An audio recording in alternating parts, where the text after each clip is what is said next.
Okay, so now it's 4 p.m.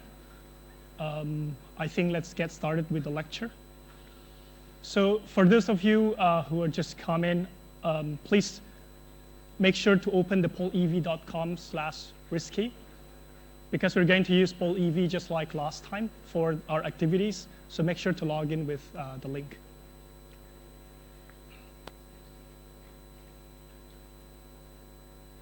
Yeah, I think I'll wait a little bit for these people to settle down a little bit.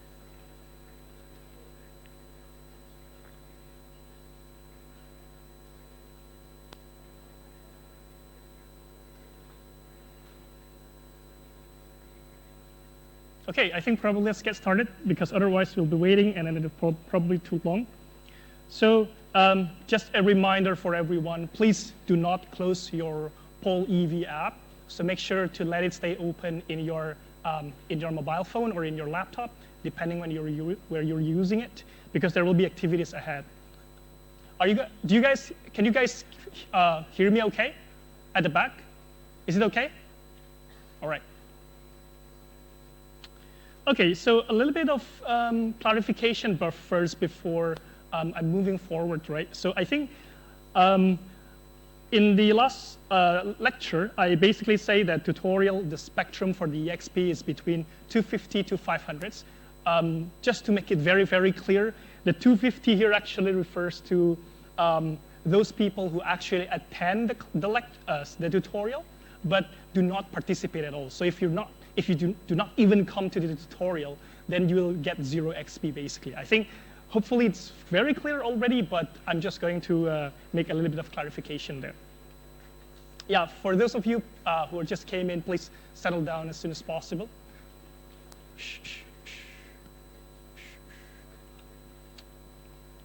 The next thing is about the lecture. So like I said during in the announcement, basically, we will not have any live stream. So that's the first one.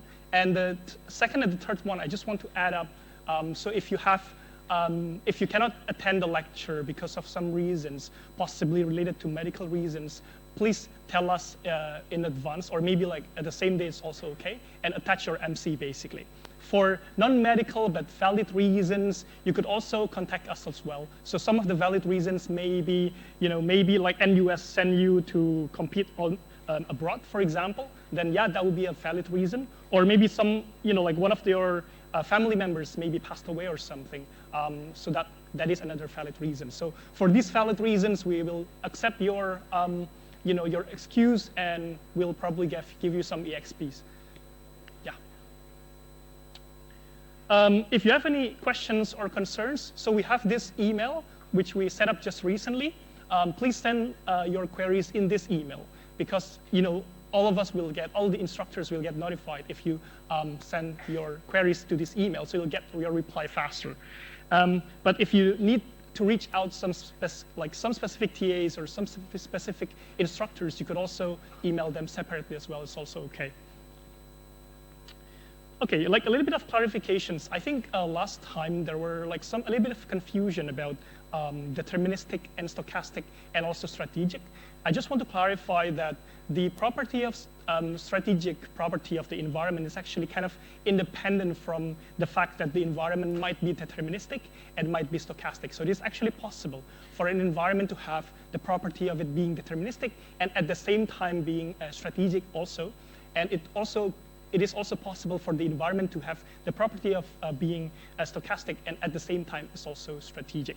So I think I just want to highlight this thing because some of you are kind of confused, and I see the confusion in the forum. Okay, so let's do a bit of recap on what we have seen last week. So last week we have looked into what is AI, and I've shown you like a bunch of examples of AI, like self-driving car, like image creator from Bing, like AlphaGo and some other stuff there. We also looked into a little bit of history of AI, starting from the Big Bang until the present day, like with the ChatGPT and everything.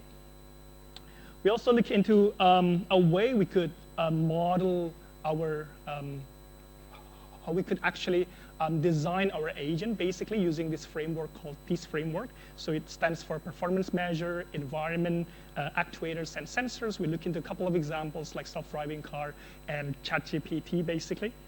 And we talk about a little bit more about the environment by which this PEACE framework actually, which is in the PEACE framework, basically.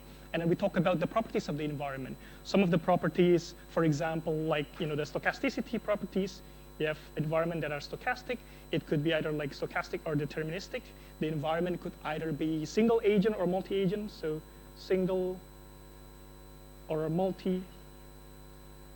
It could either be, for example, fully observable or not fully observable. So whether it's full observability or partial observability. And there are other like static or dynamic. So basically, we cover all those types of environments in the last week lecture. And then we also look into the function of the agent. So last week I said that the agent itself, the way you're defining it, it is actually sufficient for you to just define the agent function. So this small box over here, which is your agent function, and I described to you like different types of agent function, like for example, we have, different structure of agent function, common structure in the agent function, like reflex agent, which has this conditional action rule. We also have like model-based agent, which has a way to imagine the world. How does it, what will happen if we do certain things, for example. And we also look into goal-based agent, where the agent has the notion of goal, and it tries to kind of maximize it tries to find its way into the goal, basically, and some other stuff like utility agents and so on. So this week, what we're going to do is basically we're going to look into how we could design a specific agent.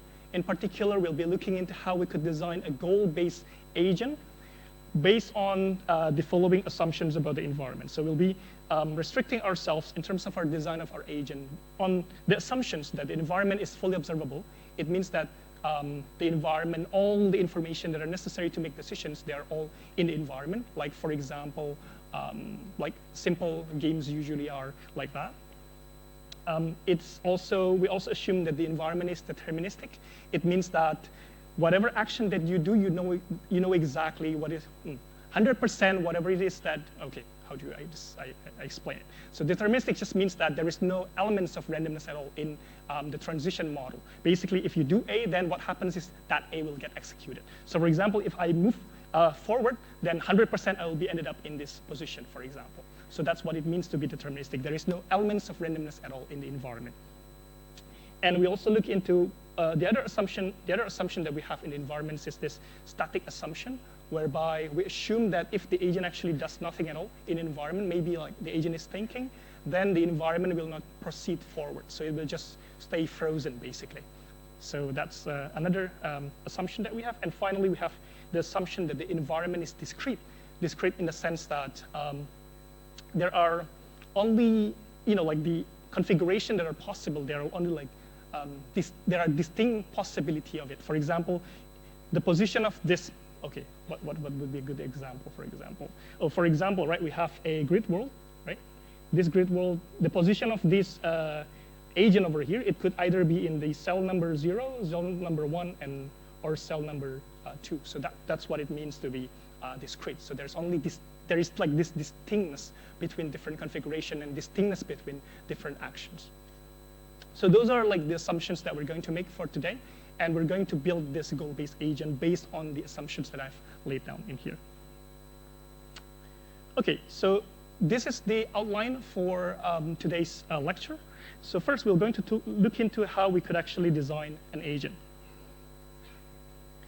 So designing an agent basically is usually we start off with a problem, right? So we have a problem. For example, in this case, this is a problem that we have where we have a city and we want to have an agent which could navigate a city.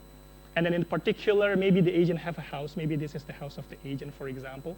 And then we want to build an agent that could navigate around. And in this case, we want to make sure that the agent could get into a gym because it wants to buff up itself. So for example, just for an example, right? And then this agent, which is trying to solve a problem. In this case, a problem of navigation is called a problem-solving agent. So it's a problem-solving agent. And in a problem-solving agent, the way it actually solves the problem at hand, like navigation, for example, right, is by planning ahead, by kind of imagining what is going to happen if it does certain things. So one way to do this planning is this thing called search. The main idea of search is basically, let's say you're in here. You kind of imagine, oh, what would happen if I go this way? Would I end up in a goal? What would happen if I go like this way instead, or this way instead? Would I end up in a goal? Oh, it turns out I'm not yet in a goal yet. And I will imagine what would happen if from here, after I imagine I got here, what would happen if I continue on like this way, and this way, and this way, for example? Would I eventually get to the goal? So that's what planning and searching basically is. And then eventually, after you do like sufficient searching, then hopefully you'll end up in your destination, which is in the gym. So this is what you call planning ahead, imagining what happens to the future by taking maybe sequence of actions, for example. So this is called search. And then the way we build this problem-solving agent, first, there are 4 steps basically. One is the goal formulation. So the agent basically needs to know what the agent actually wants to do. In this case, the agent wants to get to the gym. So it's a navigation agent, wants to get to the gym, right? So that's easy. That's the goal formulation. Now that it knows that, okay, like this is the goal that I want to reach, right? How could I actually think on how I could actually reach to the goal, right? How do I actually think about, like where to go and what happens if I do certain things, right? Then the agent needs to be able to understand what's the world it actually is living right now. So how the world actually works actually matters. So that's where the problem formulation actually comes in. So the problem formulation, the agent actually kind of try to understand like what's the environment, what's the world, how the world actually operates. And then to be able to understand like how the world operates, the agent needs to understand what are the states, initial state, goal state, and so on. So I'm just going to go through like one by one for this particular example. So at first, it has to understand like the concept of states. What are the possible states in this problem, right? In this particular city navigation problem, the states would be maybe like this position, for example, right? The agent could be at this position, the agent could be at this position, the agent could be at this position, could be at this position, could be at this position, could be at this position, could be any in the position in the map, basically. So that's all the possible states that the agent could be. And then what about the initial state? Well, like I said at the beginning, the agent actually have a house. So let's say this is the house, right? So this is the house. So the agent lives at that house, so that would be the initial state of the agent. So that position is the initial state of the agent. And then what about the goal state? So since we want the agent to be able to get to the gym, so the gym will be the goal state. So this is the goal state. What about the actions? So since we define the position of the agent to be the state, right? Then the actions would be ones that modify that position. So for instance, let me just clear these things up a little bit because it gets quite messy. So the actions would be, for example, starting from this point, right? The action may be to go left, maybe to go forward, or to go right, or to go backward, for example, right? So that would be the actions. So for instance, if the agent is in here, for example, right, then it could move this way maybe. If the agent is in here, then it could move either this way or it moves this way, then thereby changing its position. So that's the action basically. And then finally, we have this thing called the transition model. And then the idea of transition model is it defines what happens if the agent performs certain actions. So for instance, if the agent decides to move this way, what would happen? Is it actually possible for the agent to move that way? Or is it not possible? What happened? Is it the case that the agent actually moves from this position to this position? Or the agent simply gets stuck into this position? So that's what the transition model actually defines basically. It defines what is the outcome of the agent being in a certain position and taking certain action. Is it after moving forward, the agent actually will be succeeding in moving forward, or it will fail because maybe there is a wall in front of it, right? So that's where this transition model actually comes in. And then finally, we have this action cost function. So in this particular case, maybe one possible cost would be, let's say this agent actually drives a car, right? So the fuel cost maybe, like for the car to move this way, it's quite far away. So maybe the fuel cost, if you go this way, is 10. Maybe if you go like only halfway like this, it will maybe be just 5, for example. So that will be like the fuel cost. So every single step that the agent takes, how much cost does it take? So that's the action cost function. Okay, any questions before I move forward? Okay, hopefully, right? Is it okay? Okay, I see some notes. So after we're done with the problem formulation, when the agent knows how the world works, it means that the agent now will be able to imagine what would happen if, like if it does certain actions, right? And what would happen if after doing that certain action, it does another action, and so on and so forth, right? It means that the agent now is ready to do search. So search basically is the way to achieve trying to get the solution in, like getting to the goal, basically, right? Trying to get the path to the goal in this case, right? So in terms of search, there are a lot of things which we will be talking about. So today we'll be talking mostly about the search algorithms, right?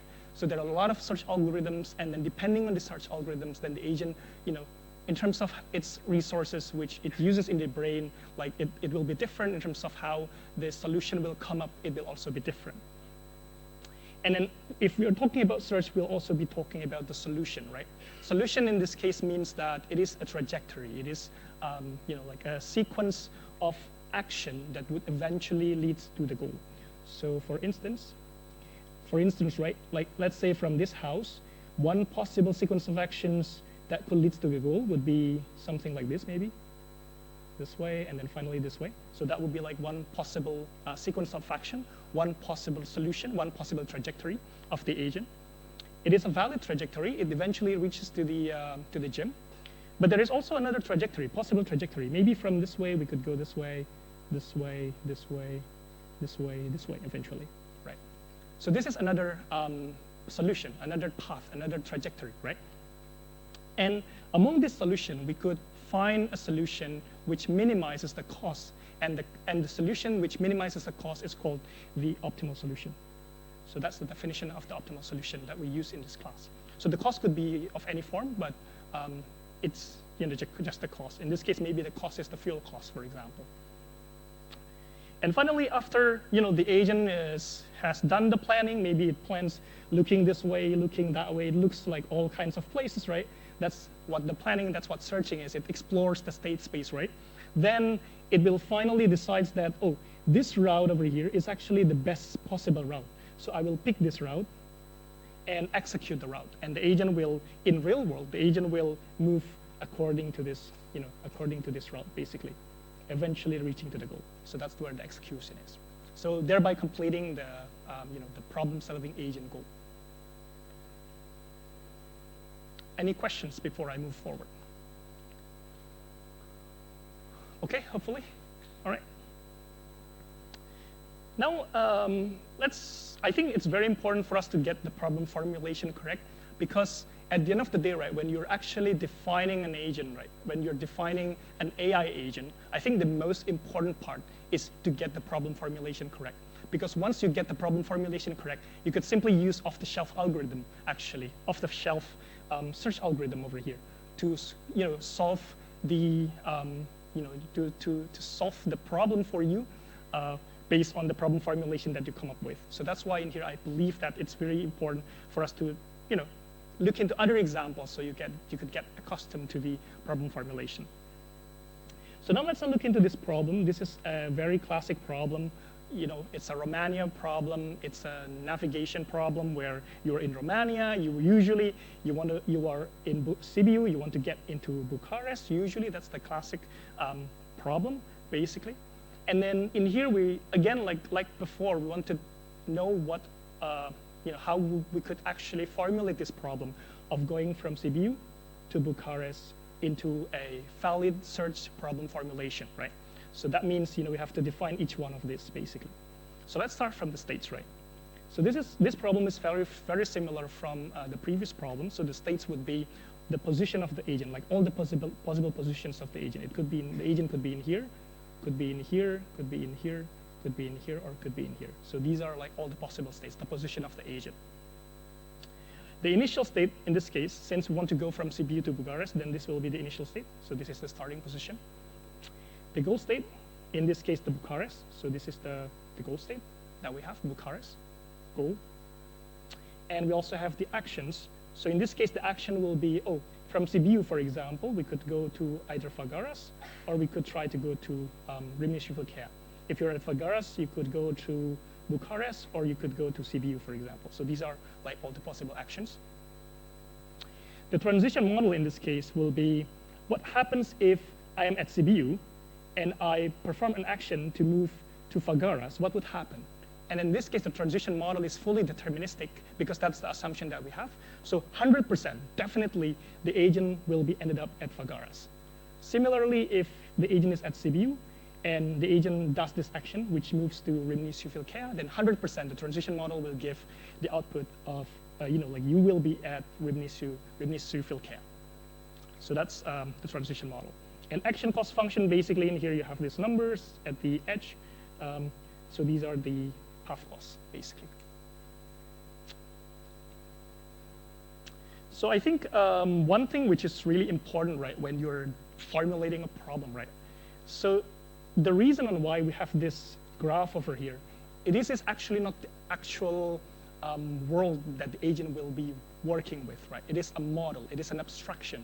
It is like a simplification of the actual world. It removes a lot of things like the weather, the existence of other human beings or vehicles, but it is useful for us to actually do planning to move from one city to another city.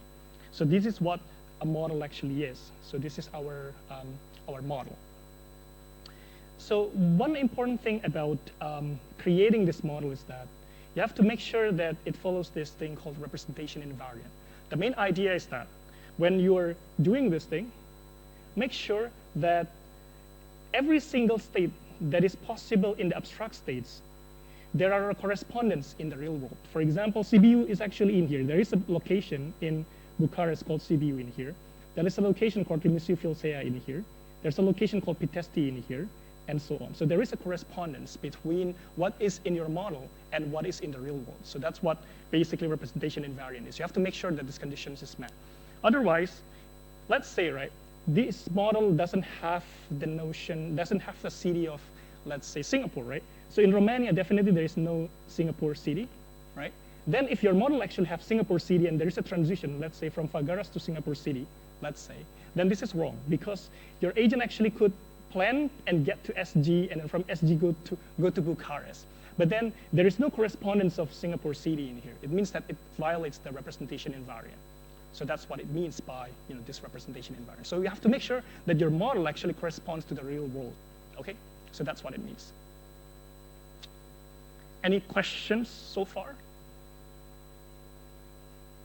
Okay, hopefully. All right? Clear? I'm a bit worried, like if there is no response. Is it okay? Okay, yeah, I see some nods. Okay. So let's have a look into another example, right? Another problem that is also quite standard is it's a Sudoku problem. In Sudoku, basically, you have a lot of numbers, and what you do in here is you want to fill up the empty spaces over here, empty cells over here with numbers, which satisfy the constraints of the Sudoku. So Sudoku has like a number of constraints. If it satisfies all the constraints, it means that the Sudoku puzzle is solved. So again, in here, we could do a problem formulation for this particular Sudoku problem. The states in this case would be all the possible, filling of all the cells, right? So one possibility, maybe it is filled this way, 2, 4, something, something, something. So all fully filled, that would be like one possible state. Another possible state would be, another, like these filled in a different way. Maybe 2 is in here, 4 is in here, 5 is in here. Another possible state would be like another possible fillings, right? So everything is filled up like in here, in other possible states. The initial state would be, like the problem at the beginning. The problem at the beginning, maybe it's like looking something like this. Sudoku usually start off, either, you have some numbers in it and you try to fill up the rest. And in this case, I want to highlight something which is a bit different from the 2 examples which we have looked at, which is the goal. Is there any goal state in here? Do you know what's the goal state in Sudoku? Anyone knows what's the goal state in Sudoku? Sorry, what's that? Repeat that. Filling up all the things and then get everything, like get all the constraints correct, basically, right? But that's not a goal state, right? Yeah.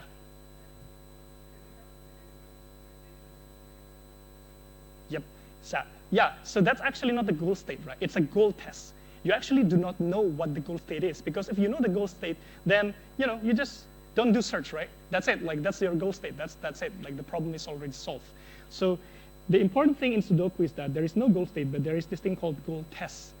It tests whether the current state is actually a goal or not by looking whether everything are filled up and whether the constraints are all satisfied.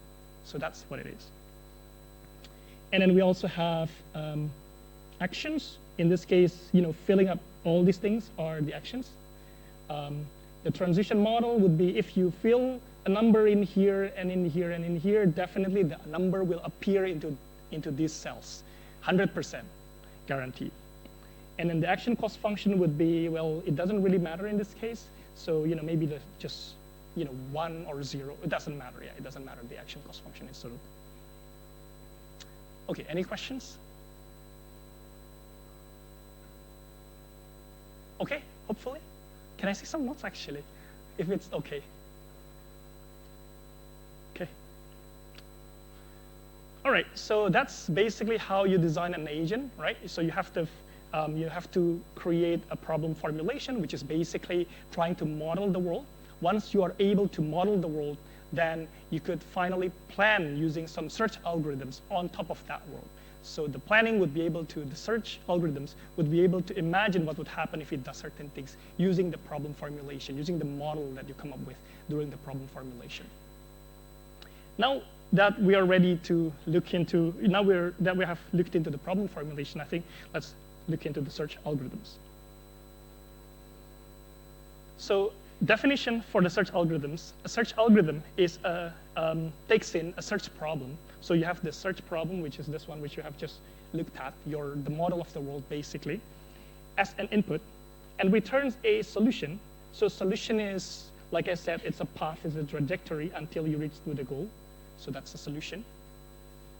Or a failure. So for example, there is no solution. Let's say, you have the city thing, right? If you still remember the city Bucharest thing, but then there is also Singapore over here. There is no way to reach Singapore. If you're interested in getting to Singapore while you're in Romania using car, there is no way to get there. So there is no solution, and it has to return failure. And the search algorithms is defined based on the order of the node expansion. I think more about this later on. And these different search algorithms that comes up depending on the order of the node expansion. The order of node expansion basically means that, like let's say this is the problem, right? Whether you go this way first, explore this way, and then explore this way first, or you go this way and then explore this way, and explore this way. So these are actually basically the node expansion. Which states are you going to prioritize first? So that's the node expansion. And based on the way you're prioritizing certain nodes, or you ordered certain nodes to be, like checked first and then like explored further, right? That actually defines a search algorithm. And then the way we are going to evaluate whether search algorithms is good or not, and so on, we have several evaluation criteria. One criteria is this thing called the time complexity. So the time complexity, in this case, it's a bit different from the time complexity in a standard algorithm class. We use the number of the nodes either generated or expanded used for our time complexity. So that's in the number of nodes generated. We don't care about the specific details that priority queue uses logarithmic, so on and so forth. We don't care about that in here. We also have the space complexity. Again, it's in terms of the number of nodes in the memory. We also have the completeness. So if there is a solution, will it return that solution? It also has the notion of optimality. Does it? If there is a solution, will it always find the least cost solution? And this measure usually is based on this branching factor, depth, maximum depth, and so on.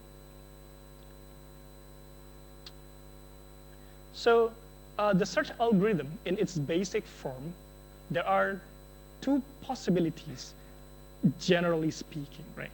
So one is this thing called a tree search algorithm. So let's go through the tree search algorithm actually example over here. So the main idea is that in the tree search algorithm, right, you have the starting state and you have the goal state. And then in tree search algorithm, what you do, let's just run through this tree search algorithm.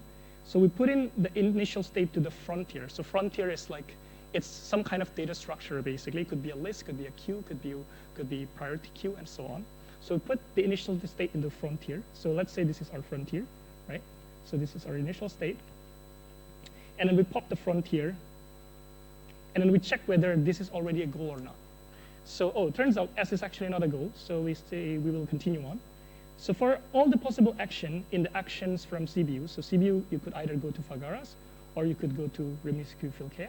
So let's say you go to Fagaras, then what happens here is that you add the Fagaras into the frontier. So Fagaras here will be added into the frontier. And then you continue on with the next action, which is to pick the Remisiku-Filkea. Oh, Remisiku-Filkea, we put it into the frontier also, so we have R over here. And then we continue on with the other loop. So we pop again. So in this case, right, the definition of the frontier, whether it is a stack or whether it is a queue, whether it is a priority queue, defines what we will expand next. What is the next node that we're going to explore? So let's say it is a stack, right? If it is a stack, then R will be picked, right? So R will be picked and R will get explored first. So CBU could go to Remisiku-Filkea or go to Fagaras. If it's a stack, then R will be picked. But if it is a queue, then S will be picked. Oh, sorry, what? Yeah, S is removed already. So F will be picked, right?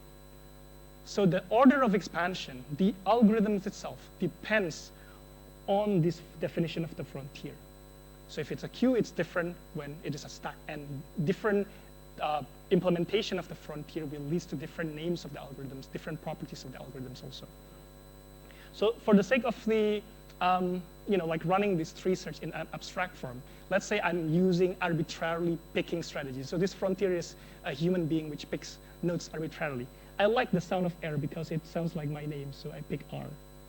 So from R, there are two possibilities, either go to p-test or go to CBU, right? So go to p-test, so you add P into our frontier, or you go to CBU, right? So you add S. So you go to either to go to p-test or you go to CBU again. And then I like the sound of P, so I'll pick P. So R is removed. I pick P. So from P, we could either go to Bucharest. Oops. We could either go to Bucharest or we go to Remisiku-Filkea. So from P, right, either go to Bucharest or we go to Remisiku-Filkea. So Bucharest or Remisiku-Filkea. And I like B, so I'll pick B, Bucharest, and I got to the goal. So this is basically a tree search in its basic form. So once you have understood this thing, right, in this slide, then that's it actually.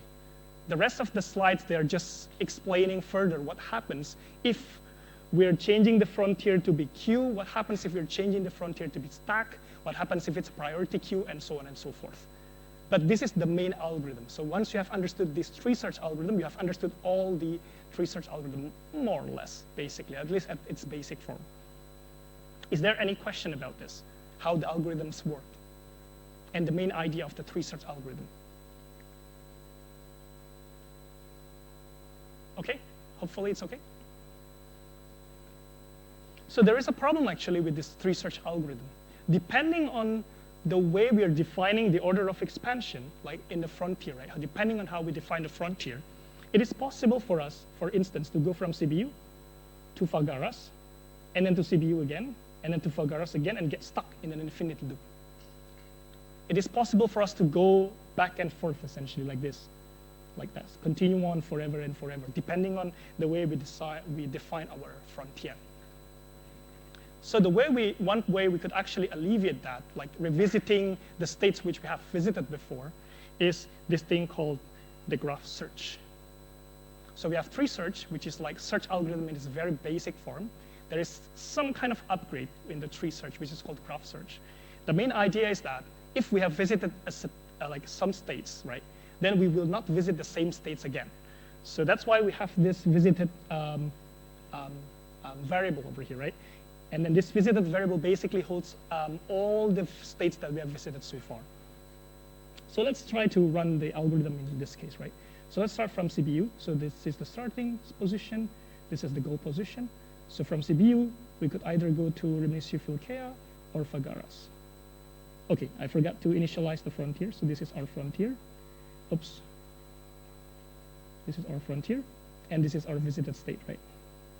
So our frontier start off with CPU, and then we pop CPU. This is CPU already out. And we could also go to Fagaras or Rimini-Filkea. So Fagaras, Rimini-Filkea will be put in here. CPU will be put in here because we add the thing that we popped into our visited state, right? So CPU is in the visited state. And then from here, let's say, again, I'm following my human frontier, right? So I pick R, for example, for the next expansion. So I'll pick R. So R got expanded. So if R got expanded in here, then it'll be added into this visited. So R will be in the visited node. So from R, we could either go to CPU, or we could go to PTSD, right? So either go to CPU or go to PTSD in the frontier. And then again, using my arbitrary algorithms data structure, then I'll pick S, for example. So S get out. But then once S get popped over here, it will check, right? Is it a goal? No, it's not a goal. Is it visited yet? Oh, S has actually already been visited before. So it will not revisit S again. So S got expanded and then it will just stop. So that's kind of neat because it remembers, right? It remembers it has visited a state and then it will not do it again and then be somewhat useless in terms of like expanding computation power. So then it will go to PTSD now. PTSD will get expanded, for example, right? From PTSD, it could either go to Rimini-Filkea or go to Bucharest, right? And again, like R and B over here in the front, in our frontier. And let's say, like I pick my data structure, pick R for the next state to be expanded, right? Well, R is in here. It turns out R is already in our visited state as well. So in that case, then I will expand it, but nothing will happen. And I will next go to Bucharest, and finally I reach the goal. So this is our path from CPU to Bucharest. So this is what graph search basically is. The main idea is that if it has seen it before, it will not, like explore it again. Once is enough, basically. Okay, any question about this tree search and graph search? Is it okay so far? It's interesting that there's no question at all. Okay, hopefully it's okay, you guys are not confused. So now that's it. Thank you very much for coming. I'm just joking. Yeah, no, just joking. We're not rolling the credit yet. I know that you guys have learned tree search and graph search. That's probably sufficient for all your cases, but we're not done yet. So, so now what we're going to do is, I think probably before we go to the next materials, maybe let's have a quick break. So let's have a quick break. Oh, where's my TED Talk? Yeah, we'll have 5 minutes break. Mastering any physical skill, be it performing a pirouette, playing an instrument, or throwing a baseball, takes practice. Practice is the repetition of an action with the goal of improvement, and it helps us perform with more ease, speed, and confidence. So what does practice do in our brains to make us better at things? Our brains have two kinds of neural tissue, gray matter and white matter. The gray matter processes information in the brain, directing signals and sensory stimuli to nerve cells, while white matter is mostly made up of fatty tissue and nerve fibers. In order for our bodies to move, information needs to travel from the brain's gray matter down the spinal cord through a chain of nerve fibers called axons to our muscles. So how does practice or repetition affect the inner workings of our brains? The axons that exist in the white matter are wrapped with a fatty substance called myelin, and it's this myelin covering, or sheath, that seems to change with practice. Myelin is similar to insulation on electrical cables. It prevents energy loss from electrical signals that the brain uses, moving them more efficiently along neural pathways. Some recent studies in mice suggest that the repetition of a physical motion increases the layers of myelin sheath that insulates the axons. And the more layers, the greater the insulation around the axon chains, forming a sort of superhighway for information connecting your brain to your muscles. So while many athletes and performers attribute their successes to muscle memory, muscles themselves don't really have memory. Rather, it may be the myelination of neural pathways that give these athletes and performers their edge with faster and more efficient neural pathways. There are many theories that attempt to quantify the number of hours, days, and even years of practice that it takes to master a skill. While we don't yet have a magic number, we do know that mastery isn't simply about the amount of hours of practice. It's also the quality and effectiveness of that practice. Effective practice is consistent, intensely focused, and targets content or weaknesses that lie at the edge of one's current abilities.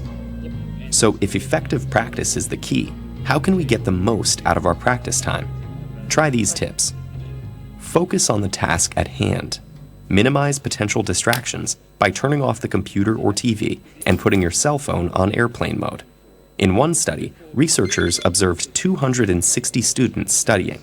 On average, those students were able to stay on task for only 6 minutes at a time. Laptops, smartphones, and particularly Facebook were the root of most distractions. Start out slowly or in slow motion. Coordination is built with repetitions, whether correct or incorrect. If you gradually increase the speed of the quality repetitions, you have a better chance of doing them correctly. Next, frequent repetitions with allotted breaks are common practice habits of elite performers. Studies have shown that many top athletes, musicians, and dancers spend 50 to 60 hours per week on activities related to their craft. Many divide their time used for effective practice into multiple daily practice sessions of limited duration. And finally, practice in your brain in vivid detail. It's a bit surprising, but a number of studies suggest that once a physical motion has been established, it can be reinforced just by imagining it. In one study, 144 basketball players were divided into two groups.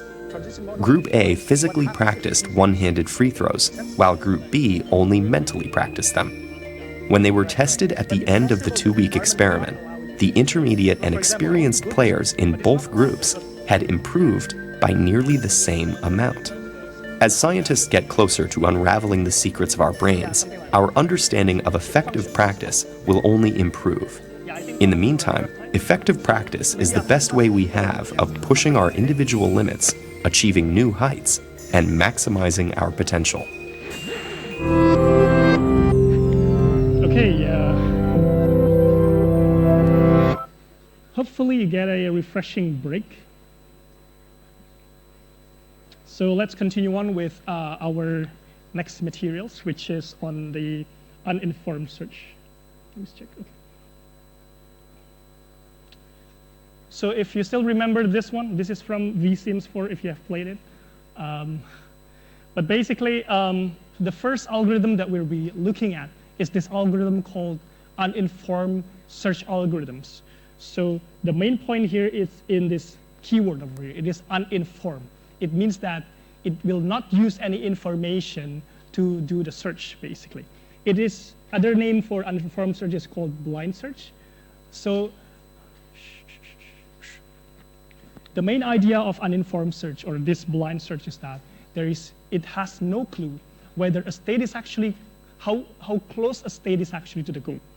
So the search algorithm have no idea whether this state and this state, which one amongst this state actually is closer to the goal of this one, right?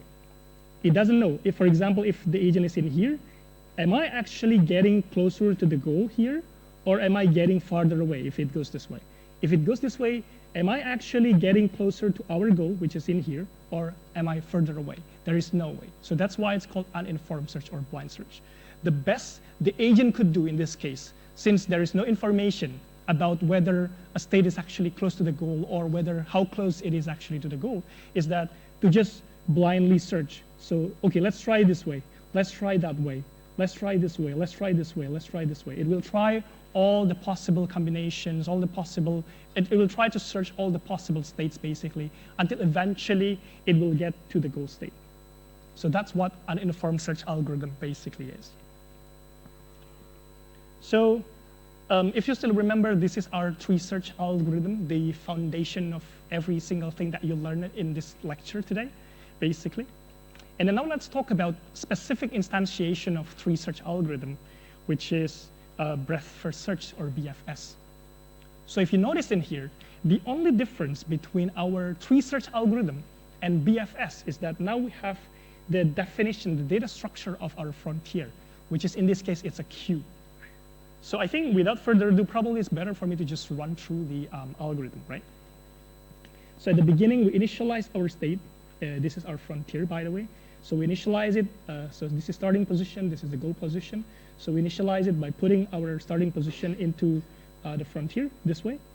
So we have CBU over there, and we pop CBU. CBU is out. And then we check whether it's a good solution or not. It is not. CBU is still far away. And then it will iterate over all the possible actions. So it could go to Fagaras, it could go to Rimnisufilkea.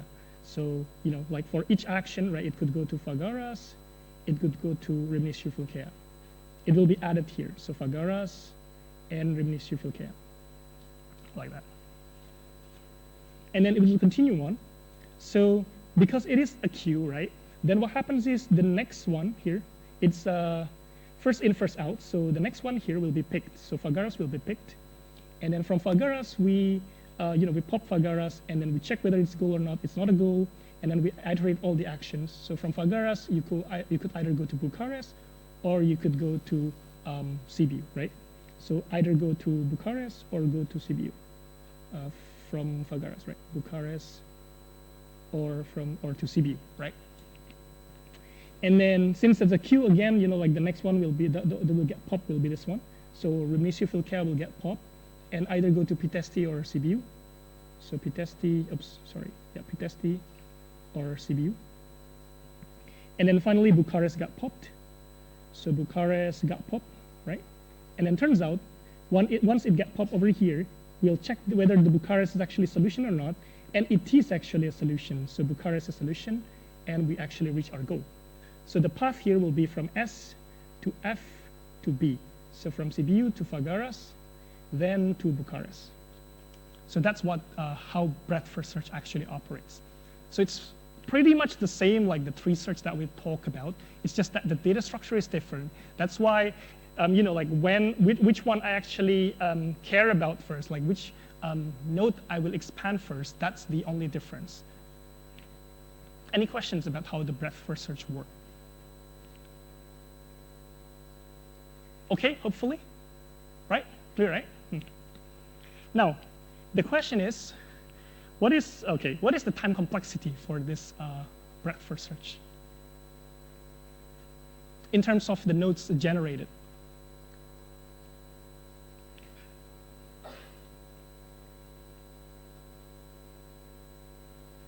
So this is level 0, level 1, and level 2. So it's 2 levels.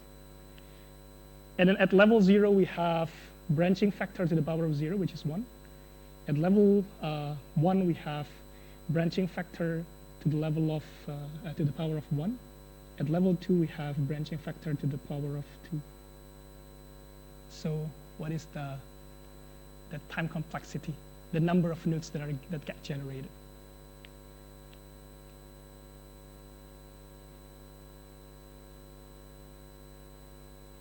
Any ideas?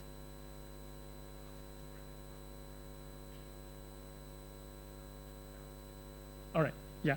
So the main idea is that like this, the depth here actually affects the number of nodes, right? And the way it affects the number of nodes, basically, it's the b to the power of, more or less, you know, OB to the power of d, more or less. So, you know, like the time complexity, the nodes generated is OB to the power of d. What about the memory? Memory means the number of nodes in the memory. Oh, sorry, the space complexity is the number of nodes in the memory. Same, right? Yeah, it's the same. Because you have to keep track of all the nodes that you got so far, because you are, you know, expanding it layer by layer by layer. So you have to keep track of all those nodes. So it's pretty bad, actually, the space complexity, because it is exponential in the number of depth. So if your solution is actually at depth 100, then it is actually your memory complexity is to the power of 100, so that's really bad. What about this, whether it's complete or not? Yes, it is complete, because it will basically search through all the possibilities layer by layer, depth by depth, until finally it reaches the solution. Is it optimal? Not optimal or optimal? Optimal? Is it optimal? Oh my God, there is no participation at all. I'll give you like 0 for everyone here. So, and what's that? Like optimal, is it optimal? I want to see some raise hands. Come on, otherwise all 0 today. Depends on? Okay, yeah, good, yeah, it depends on the weight, but what is the condition for it to make it optimal? Equal weight, correct. So it is actually optimal assuming that the weights are equal. So in this case, since the weights are all equal, like there is no definition of the edge cost, so then it will be 0. And like this person over there actually just saved you from all 0. Yeah. So any questions about the BFS? So hopefully, I think the main idea in here, right, is that the time complexity and the space complexity is exponential in the number of depth. So it's really bad. In particular, the memory complexity, it's really, really bad. Okay? Next algorithm is this thing called uniform cost search, or UCS. And again, the only difference from our tree search and from our breadth first search is just this part over here, which uses priority queue. And in this case, it is the path cost. So the path cost means that the cost, for example, of getting into a node, right? So let's say, what is the path cost getting to Bucharest from CBU? Well, the path cost is, if the path is like this way, then the path cost is 5 because it's 2 plus 3. If the path is like this, CBU, Remisiu-Filkea, CBU again, and then Remisiu-Filkea again, Pitesti, and then Bucharest, then the path cost is 1 plus 1 plus 1, 3 plus 2, 5 plus 1, 6. So it could be 6. So the path cost basically is the path leading to that, the cost of the path leading to a certain node. So that's the path cost. Now, again, what I will do is I'm just going to simulate running this uniform cost search on the problem of Romania navigation. So let's do that. Okay, this one, I tried it out and it's very long, so I'm not going to do it until I reach the goal. So I'm going to do it partially only. So let's start from so this is the start and this is the goal, right? So let's start from the start, which is CBU.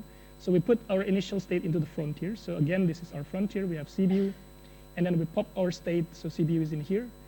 And then we iterate all the actions from CBU could go to Fagaras or Remisiu-Filkea, right? And the path cost will be to Fagaras, it will be 2.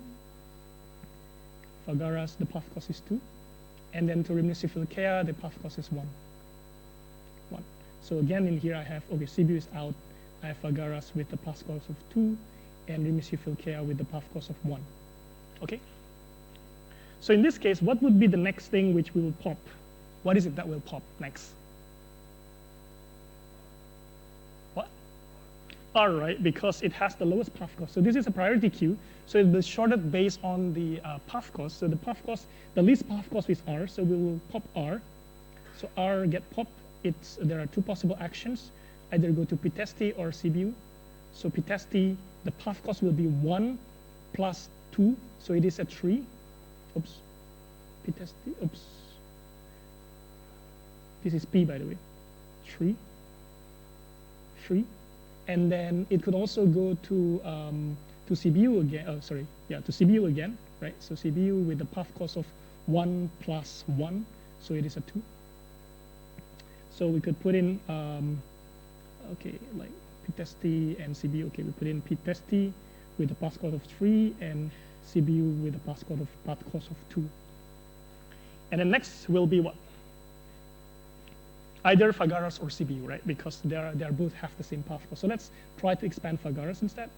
So Fagaras could go to either Bucharest or to CBU. Bucharest with cost of 2 plus 3, so it is a 5. Bucharest with the cost of 5. Bucharest with the cost of 5. And then to CBU with the cost of 4. CBU with the cost of 4, right? So again, you keep on doing this until eventually you'll reach to the goal. But basically, the main idea is that instead of doing it with queue, like our BFS, it has a priority queue. So it will pop the, the nodes inside, or the states inside of the our frontier over here with the least cost. So if like there is a node with cost 1, the path cost of 1, then it will be picked over the node with path cost of 2, and it will continue on until finally it will reach the goal. Any questions about UCS? Yeah.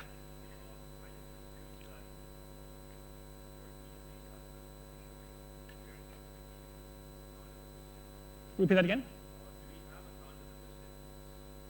Oh no, we haven't accounted to the visited node, because if you see here, this is actually derived from the tree search algorithm.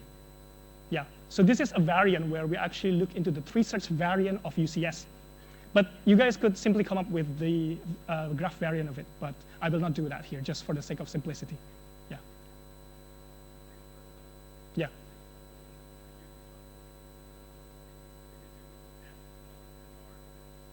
Oh, okay, good question. I think probably you misunderstood what path cost actually means. So path cost is a path, the cost of the path.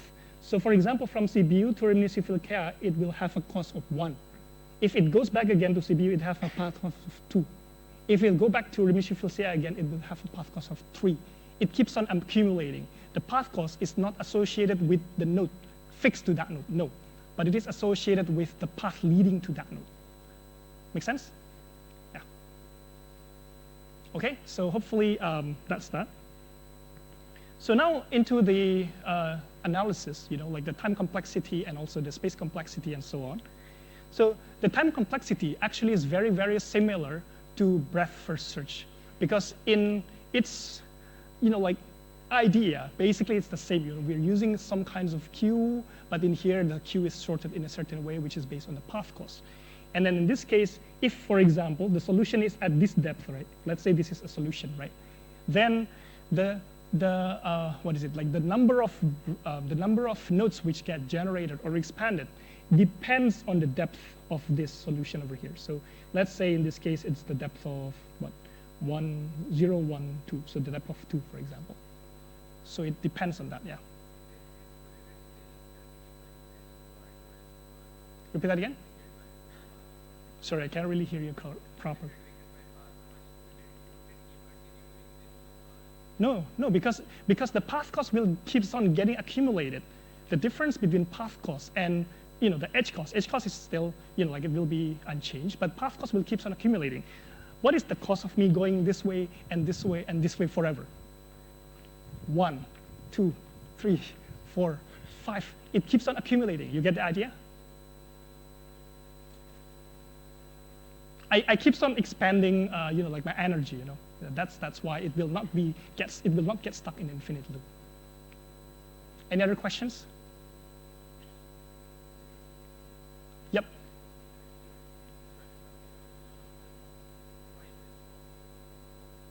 Good question. So why is it called uniform cost? So the reason on why it's called uniform cost, actually, if you want like a more elaborate question, we'll have to wait until informed search algorithm. But the main idea is in the frontier, usually in the frontier, right? Most of the elements in the frontier, most of the nodes in the frontier, they'll have the same path cost or like similar path cost. Usually it's the same path cost. Just like when you're using BFS, in the frontier, like the nodes that are in the frontier mostly have the same depth at any point in time. So that's why it's called uniform, because it's uniform in that way. At least that's one possible explanation. But there is another one, but probably not good time to explain now. Yeah. Okay, I will limit the question and I will have to move forward. And the main idea is that like this is actually the depth, right?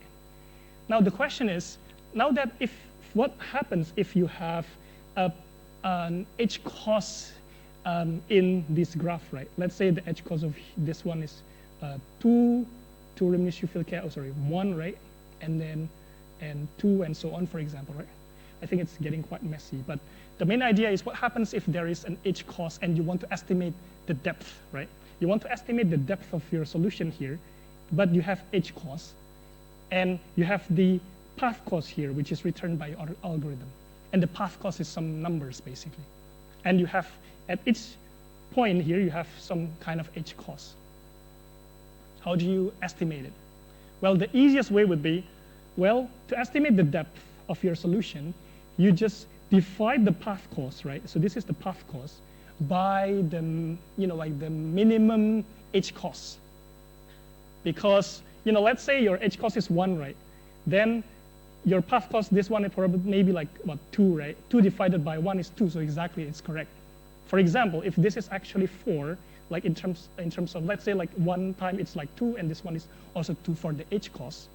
And in total, this is like 4 for the path cost reaching to this optimal solution. Then it is 4 by 2. It is actually 2. So it's actually the depth. We're recovering the depth.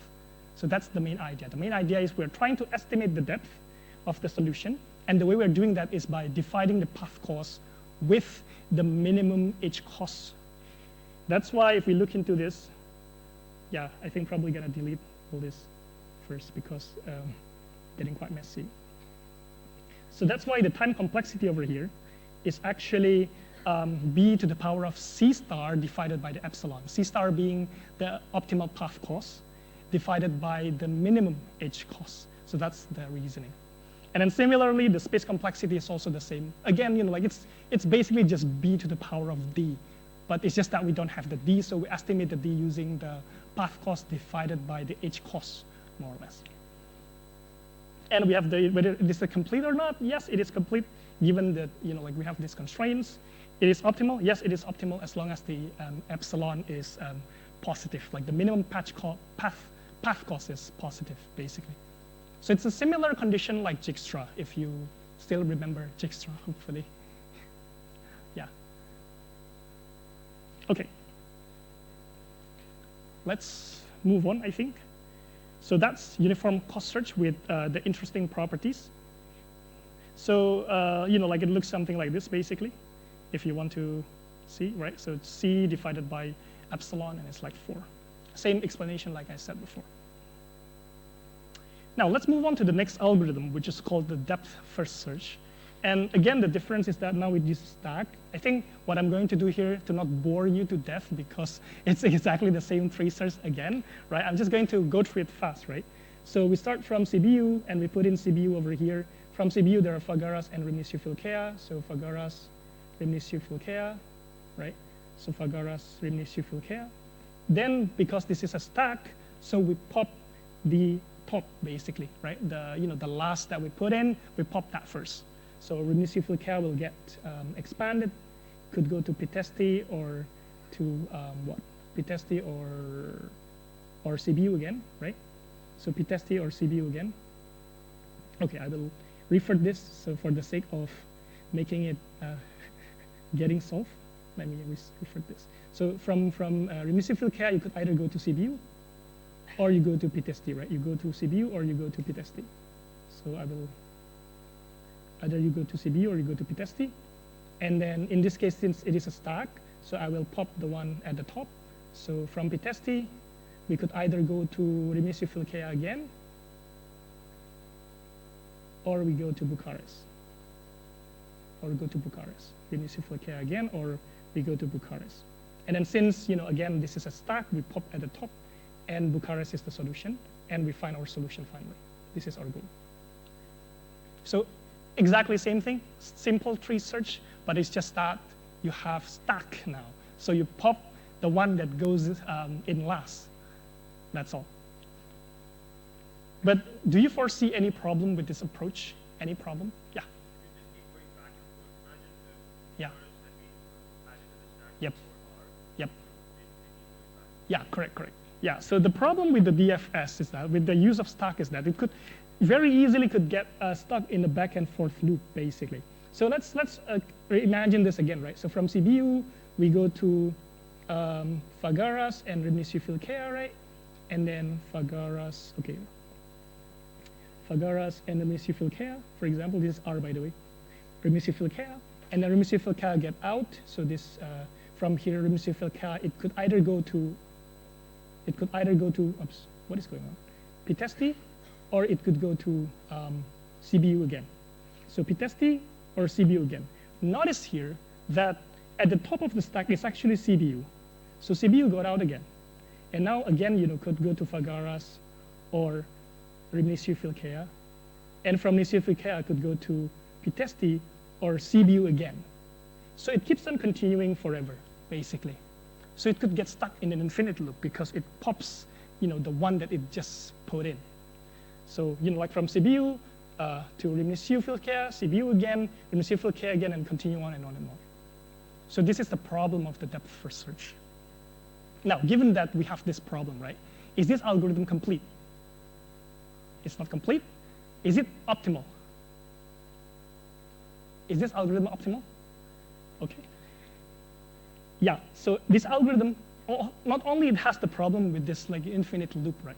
It could also have the problem that it is not optimal because it is possible for the algorithm to go depth first into here, and then into here, and then into here, which takes 1, 2, 3 hops because it goes depth first, right? It keeps on expanding thing again. So that's the issue. If you compare it with breadth first search, right, it goes this way. It will explore all this thing, and then all this thing get explored, and then all this thing get explored. And then it will notice that Bucharest will be explored first. So the, the solution will be optimal this way if you're using the breadth first search. So the time complexity for this one here is OB to the power of m being the maximum depth, because it keeps on continuing on and on and on until finally it reaches the maximum possible depth. And then from then on, because the way it actually works, right, then it has the space complexity of OBM. So the reason is because at any given point in time, right, SFB, for example, right, it will only need to keep track of the nodes that are on the path only. It doesn't have to remember all these other nodes over here because it just, we just go deep first, right? We go this way, we expand this node, we expand this node, we expand this node. So only these nodes needs to be remembered. So the number of things in the memory basically is the branching factor here. So we have the branching factor times the m, which is the maximum depth here. Because at each depth you have b, so at the next step you have 2b, and then the next step again you have 3b and so on up to bm, mb, yeah. So it is not complete because if the depth is infinite, for example you have a graph keeps going back and forth again forever, and it is not optimal because it is possible for it to go depth first and then that's it, there's nothing it can do about it. Okay, any questions before I move on to the some more variations of search algorithms, still uninformed search algorithms?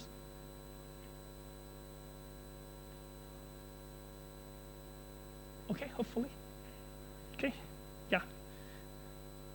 So now, right, now that we know that there is some problem with some search algorithms, such as the DFS, where it could keeps on repeating, going back and forth, back and forth, back and forth. I know some of you would think, oh, well, if you just use graph search with DFS, it will just solve the problem because it will not keep on repeating, visiting the same node over and over again. Well, you'll be correct. But there is actually another solution that we could have a look at. And this solution is called depth-limited search. Basically, the idea of depth-limited search is that we set a depth limit for our search. So we set it to be some number L. Maybe the depth limit, we set it into 2, for example, right? Then what happens in the algorithm? What happens is that it will use existing algorithms such as BFS, UCS, or DFS, for example, right? And then limit the search until up to the depth that it is set. So for example, let's say we are using a DFS, right? So we go from CBU. From CBU, there is a Fagaras and also Rimni-Sheffield-Kea. From Fagaras, it could go to either, let's say CBU again, and then Bucharest. And then since the depth is 2, right, then it will stop its execution over here. It will not keep on continuing.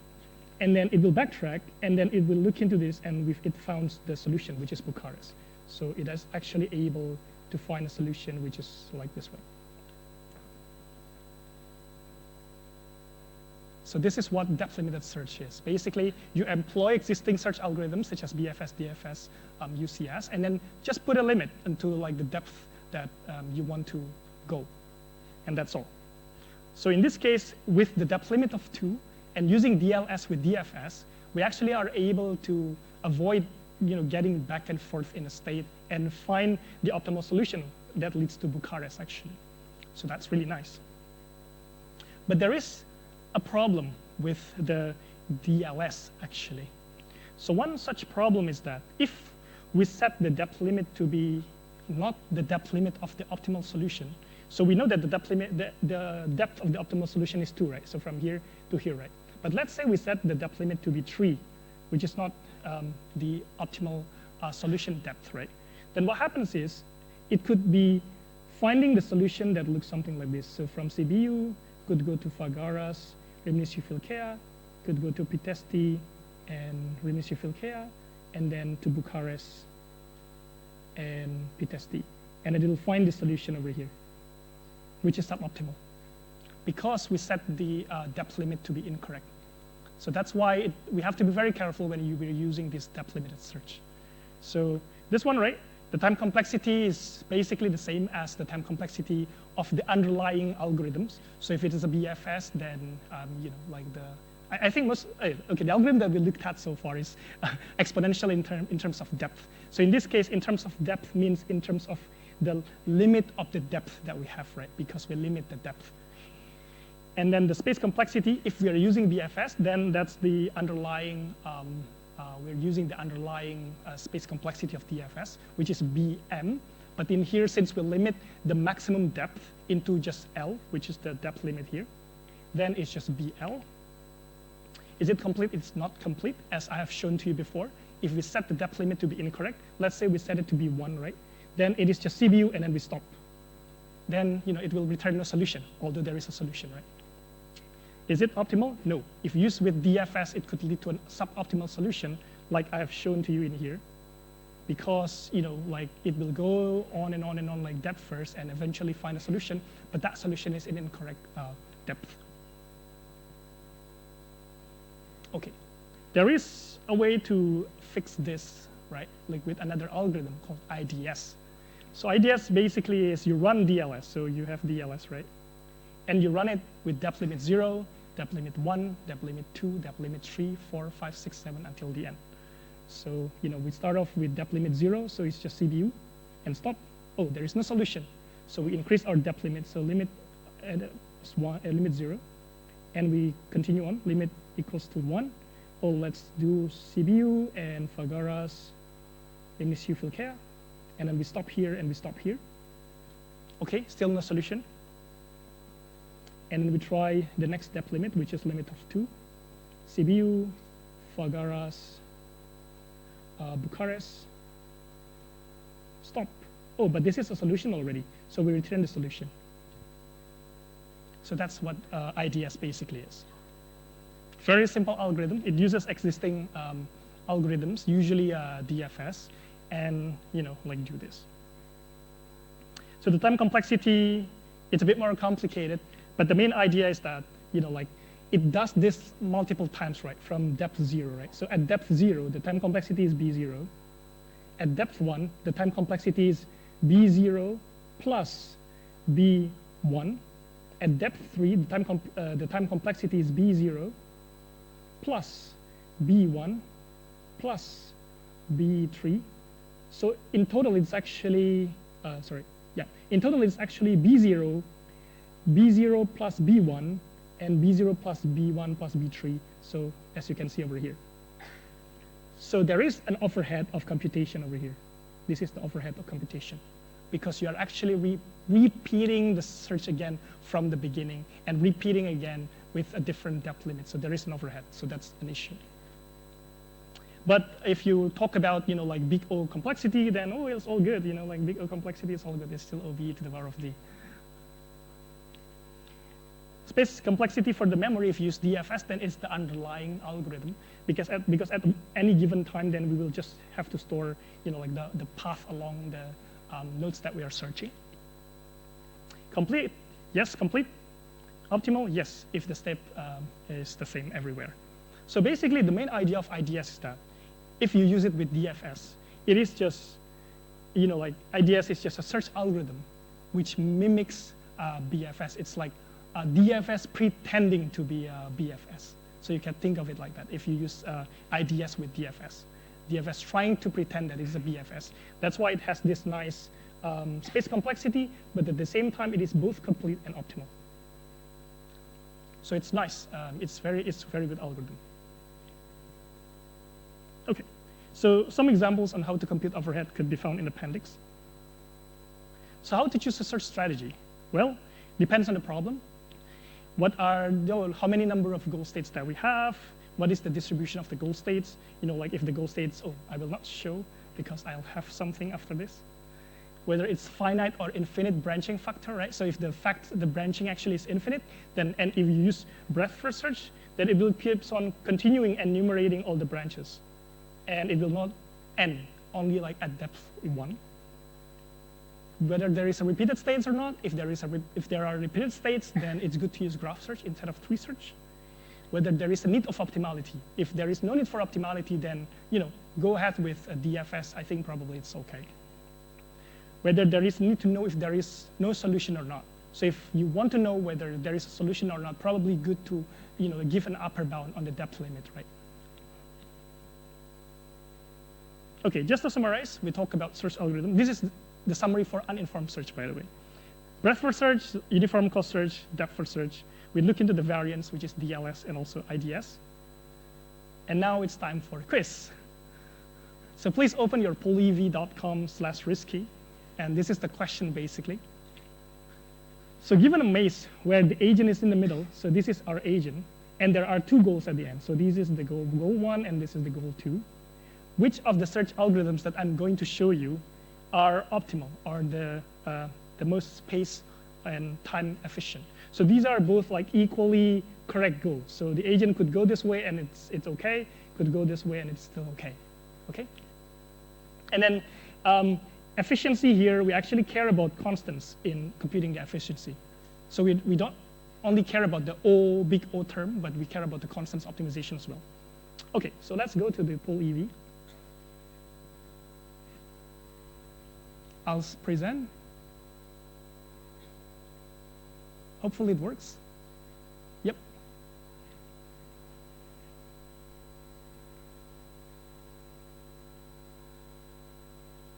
I should. Okay.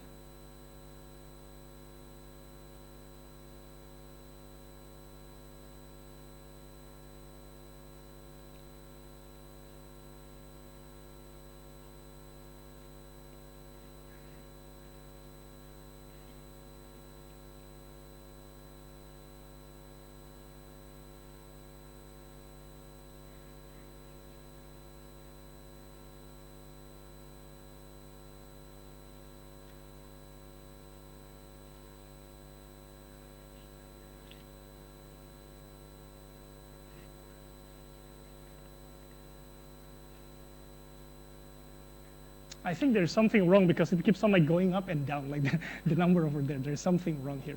I'm going to stop at 0030. Otherwise, like there is no end to this. So please fill up as soon as possible. I'll stop at 0030.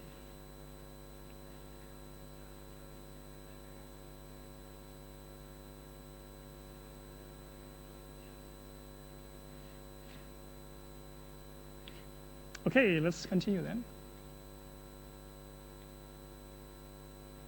Okay. Oops, what is going on here? Yeah, so this is the thing, right? And I don't understand what's going on with the poolev, but when I press next, it just changed the question. But basically, the correct answer here is that actually you could either choose depth first search or depth limited search with depth limit of 5. So that's the correct answer. The reason is because you could go either way, either go left or go right, and go deep first, like you just keep on continuing walking, and you'll get to the goal. So why bother using BFS where you have to, like expand in both ways? So if you use BFS, right, what happens is it will expand this, expand this, expand this, and expand this. So there will be like a lot more states that you have to expand. If you use IDS, since it is just, basically like behaving like a BFS, it's also the same. So it's either DLS with depth limit, some depth limit which is larger than the goal, or it's a DFS. Okay, now let's move on to informed search. So if you still remember, right, we talk about uninformed search algorithms, and then the main idea of the uninformed search algorithm is that it is actually blind. It means that I have no idea whether this one is better than this one or this one. So I have no notion of the closeness, how close I am to the goal. And in informed search algorithm now, we actually have clue. We have a clue on how close we are to the goal. So we know that this one, compared to this one is actually closer to the goal. We know that if we are in here, we are actually closer to the goal compared to here or in here. So that's what an informed search algorithm is. What's good about it? What now if we know an information about how close we are, like some estimate on how close we are to the goal? The good news is that, let's say, if we are given a choice between moving here or moving here, then we could see that, oh, moving here actually get me closer to the goal rather than to moving here. So my search could focus more on this part. And from here, maybe like the choice between moving here or moving here or moving here, right? Oh, actually, if I move here, I'm actually getting closer to the goal. So I will just move from here to here and finally get to the goal. So if you use informed search algorithms, depending on this information, extra information that you have about how close you are to the goal, then it could be very, very fast. Your search algorithm could run very, very fast. So this is what we're going to talk about today. So the best first search algorithm, just like the algorithm that we looked at before, the difference is that, again, the frontier. And this time around, the frontier is a bit different. It's similar as it uses priority queue, like the UCS, it uses priority queue. But this time, we actually use this thing called FN, which estimates how good the state is, basically, right? And then now I'm not defining the FN yet. What is the FN here? But basically imagine it as some kind of, like a measure of how well the state is, like how close the state is. It's like some kind of approximation or something. Now, this best first search is some kind of like a skeleton, like a generic search. We have to instantiate the best first search into like some more concrete algorithms, which defines what the FN is. So one possible instantiation of best first search, right, which uses Fn equals to Hn, which is some kind of heuristic estimated cost from the goal, is this thing called greedy best first search.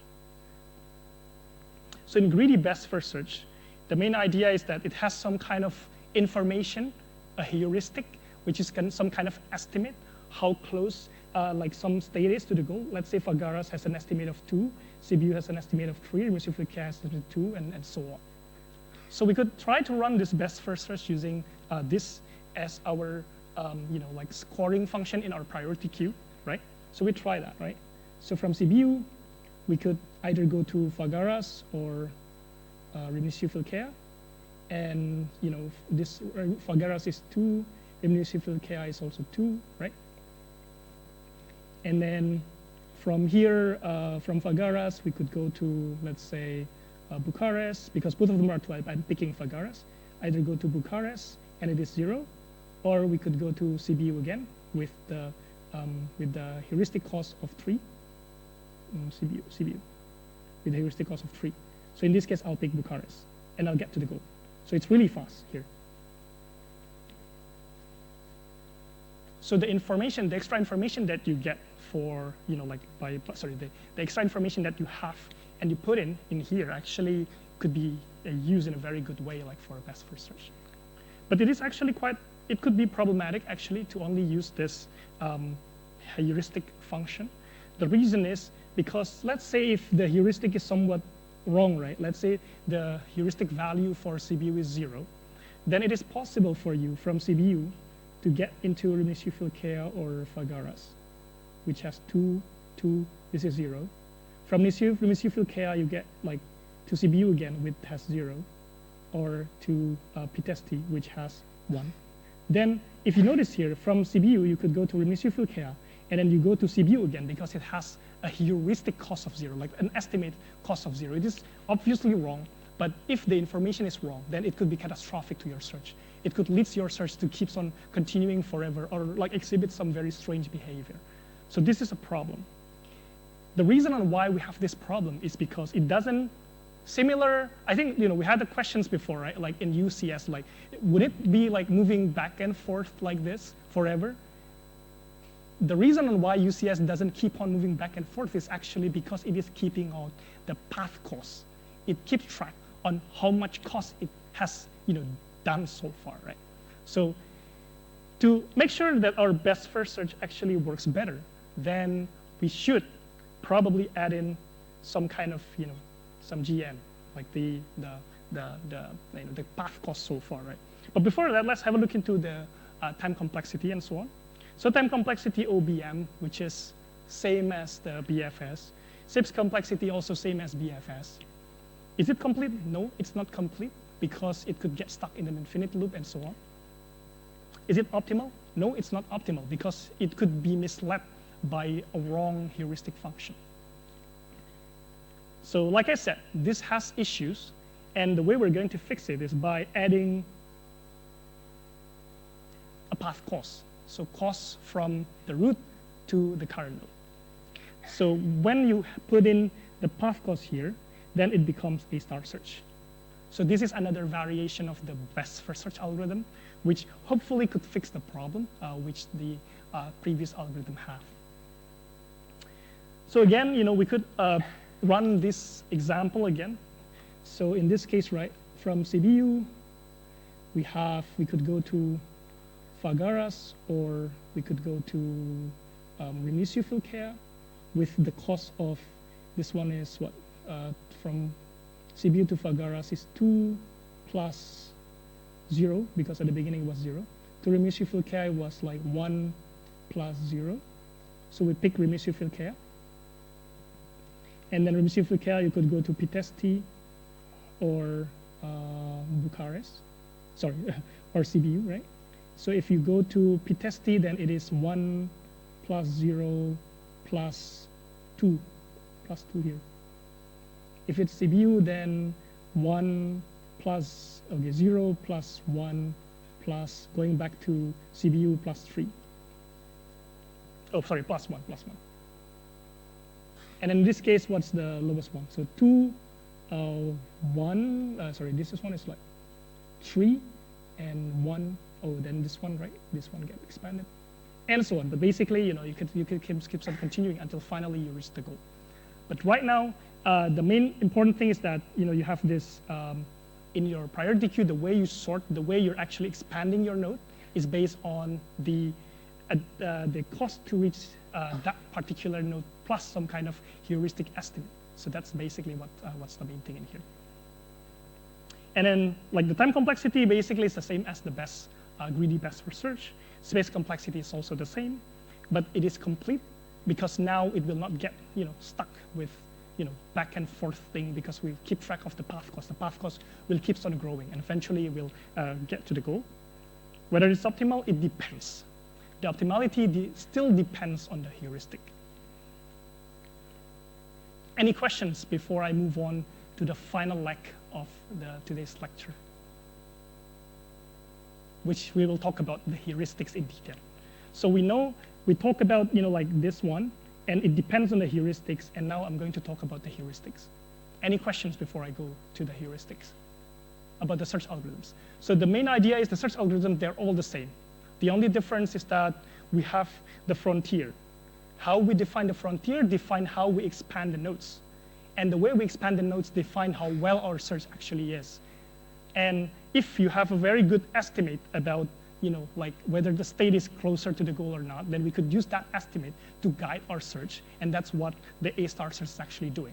However, the optimality of this search depends on the estimate itself. The estimate will have certain properties we'll talk about later on. But any questions before I move on to the heuristics itself? Okay, hopefully. Then we continue. So the heuristics, like I said, have a number of properties. One such property is called admissible heuristic property. So it's a property of admissibility. And the main idea of admissibility is that the heuristic will never overestimate the true cost. So for instance, right, okay, I think I have an image here. So for instance, right, the cost of going from Sibiu to Bucharest, right, the optimal path cost is what, 1, 2, 3, 4. 1, 2, 3, 4, right? So sorry, not this one. So the actual path cost is actually this one. The cost is 4.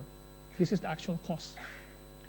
An admissible heuristic is a heuristic whereby the value here, like h CBU, will be less than or equals to 4, which is the actual path cost.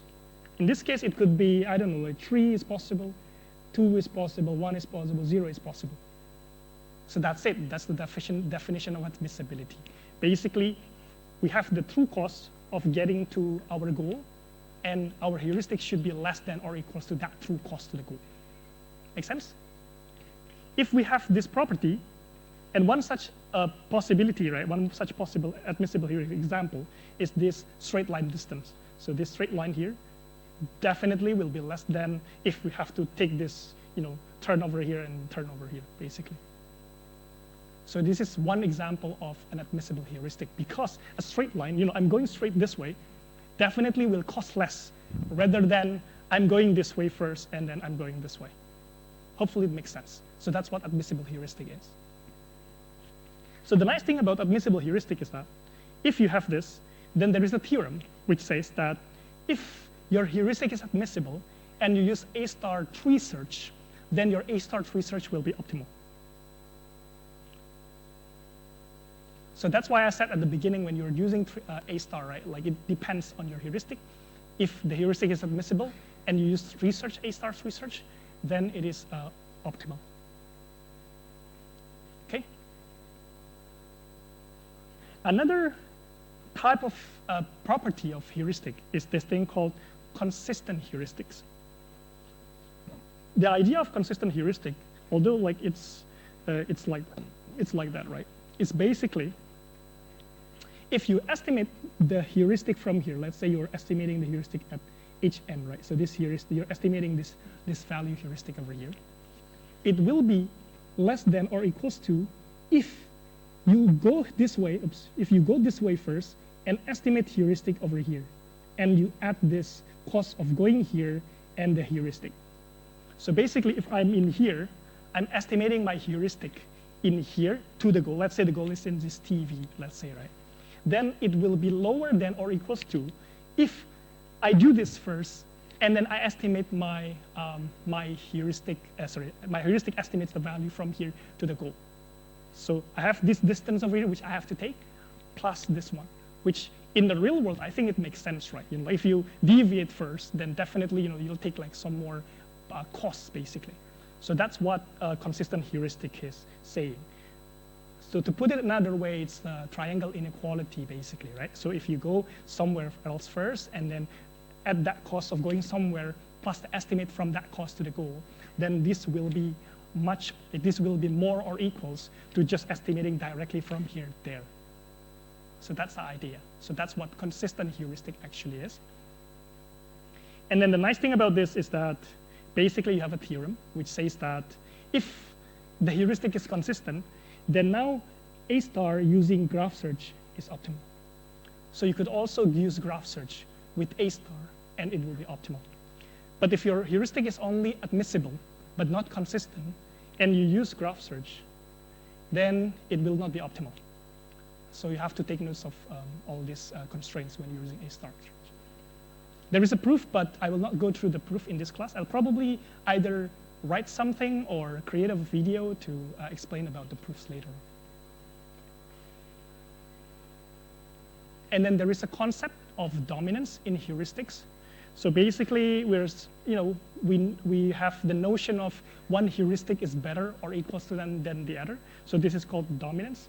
So if for all nodes, right, heuristic 2 is actually better or equals larger or equals to heuristic 1, then H2 dominates H1.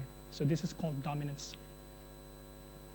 So if H2 is better, if H2 dominates H1, then H2 is actually better for search if admissible. The reason is because if H2 is admissible, right? it means that H2 will be less than or equals to the actual cost, right?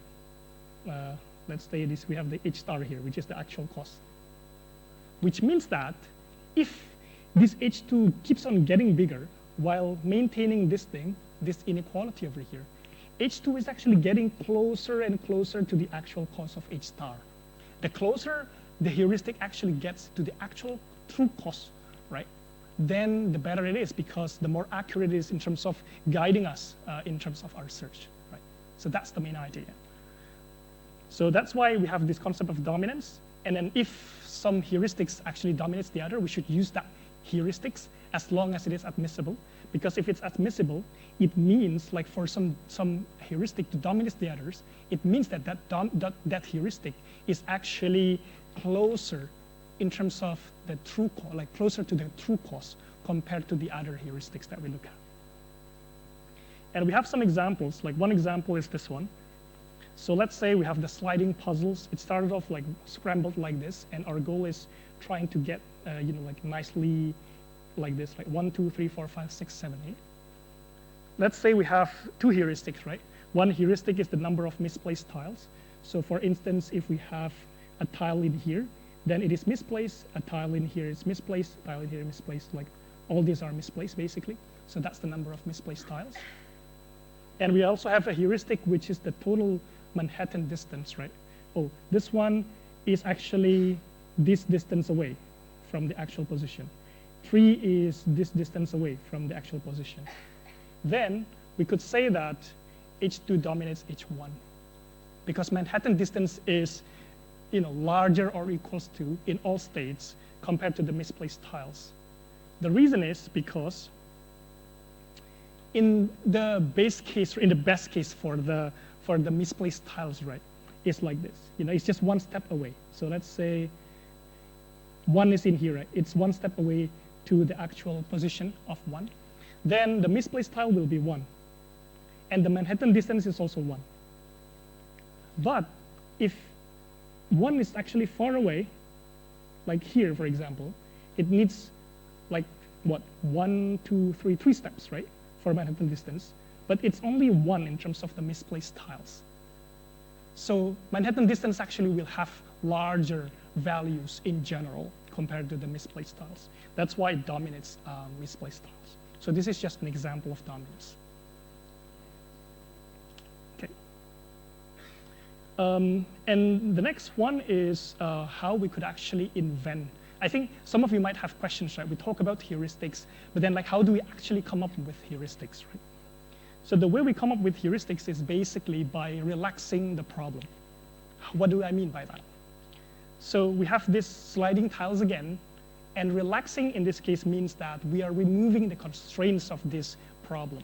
So in the normal, sliding tiles problem, right, you could only move to the blank, right? You cannot just move this here, for example, right?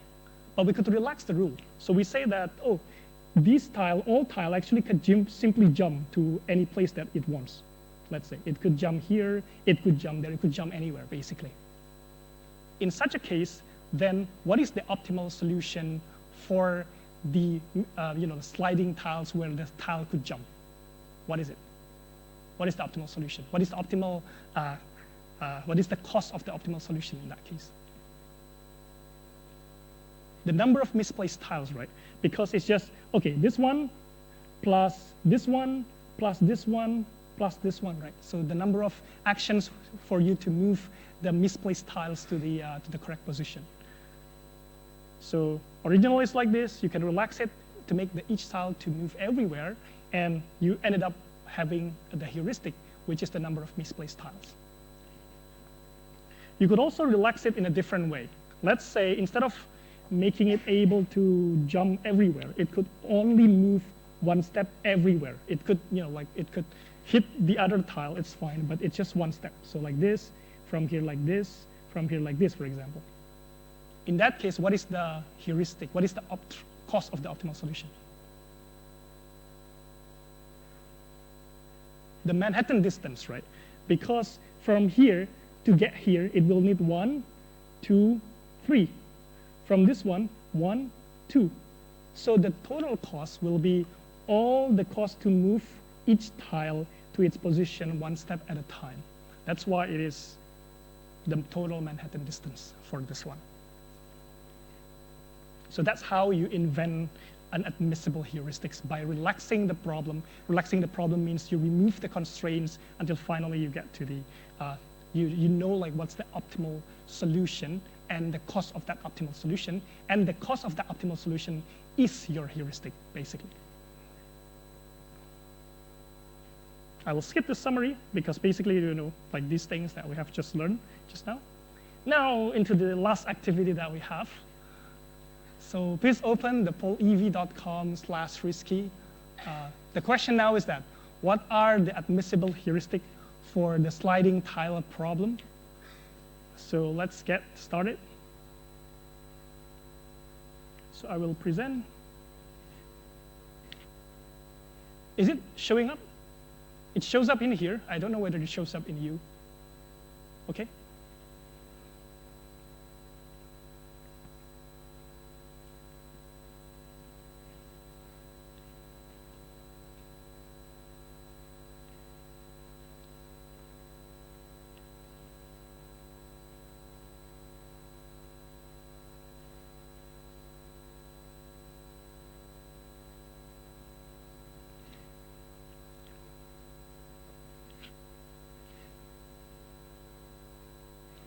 Yeah, you got 22 seconds.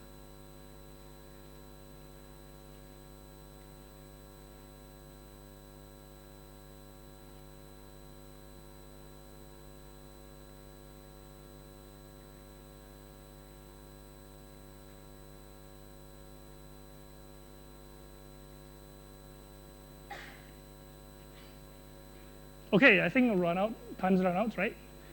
So this one basically, this one is interesting because this is the answer.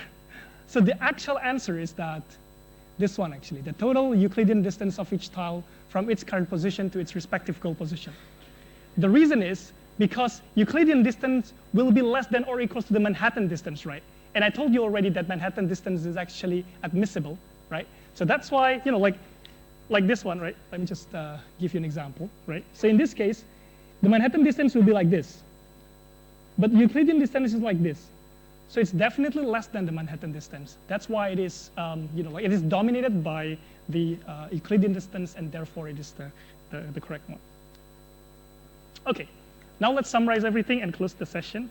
So we learned about problem-solving agents, you know, goal formulation, problem formulation. We look into how we could do problem formulation by formulating what the states are, then transition model, and so on. And we learn about search algorithms, in particular uninformed search algorithms, like BFS, UCS, and so on. We learn about informed search algorithms. And the main difference between uninformed search and informed search algorithms is that, almost done, guys, please. Yeah, the difference is that in informed search algorithm, we have an information about whether a certain state is close to the goal or not, and how close the states are. But in informed search, it is a blind search. We have no idea whether certain states are closer to the goal or not. Therefore, you just have to blindly search and explore all the state space without prioritizing which one is the best ones. Coming up next week, we'll talk about local search, and we'll talk about adversarial search. And some to-do lists. Lecture training 2 and also problem set 1 is out. So please make sure to work on it. Problem set 1 will be worth 2,000 EXP, so make sure to do it, okay?